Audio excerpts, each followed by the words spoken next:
consider myself the luckiest guy in the tent.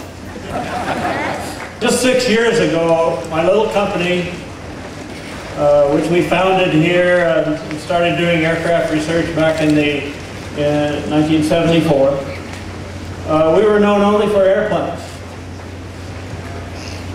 We built a reputation of doing quick research airplanes and occasionally stretching the envelope without the help from big industry or without the help from government research, to isolate themselves in this crummy little desert town. Oh God, I said it again. And do a manned space program from a research standpoint to say, is it possible for the little guy to do it? And I'm very proud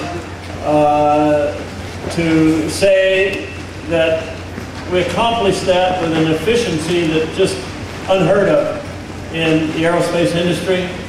Paul Allen was going to be here tonight. He's not here, but I want to thank him remotely for his vision and courage to fund that program. And the way he managed that program allowed us to go out and experiment with things that would not be done in the industry, things that look like high risk. And those things got us breakthroughs, things like carefree reentry.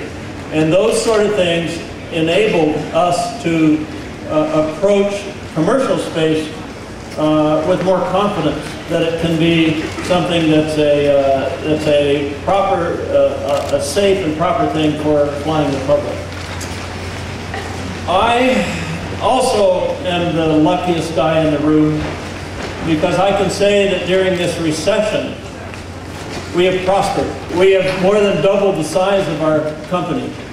And we have hired the very best skills, the smartest folk that I've ever had a privilege to work with in my entire career. And I want to bring up Matt Steinmetz and have him bring up his development team for Spaceship 2, White Knight 2, the rocket motor, the avionics, the simulator, the whole program, because we are doing a commercial manned space program development. We neared the end of our 3.5-year program for Paul Allen on Spaceship 1. I was really troubled by a big problem in front of me. And that is, what are we going to do next, and how is it possible to do anything next? Regardless of our success, to move on to commercialization, I knew would require something that I did not believe existed. And that is a customer who had the passion of spaceflight and the entrepreneurial research mind to know that you have to take risks and go after something that's new, and also had some experience, like relevant experience of running an airline and so on. I actually went out and talked to folk from United and JetBlue. I've never told you that before. Told them, would you be interested in doing commercial space flights? And they looked at me like I was from Mars. On the eve of Spaceship 1's first space flight, something magical happened.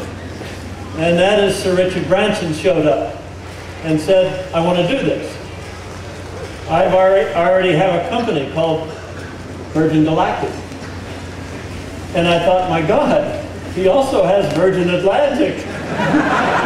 And he's probably just crazy enough to do something with it. And I'll tell you, working with Sir Richard since then has been an enormous pleasure.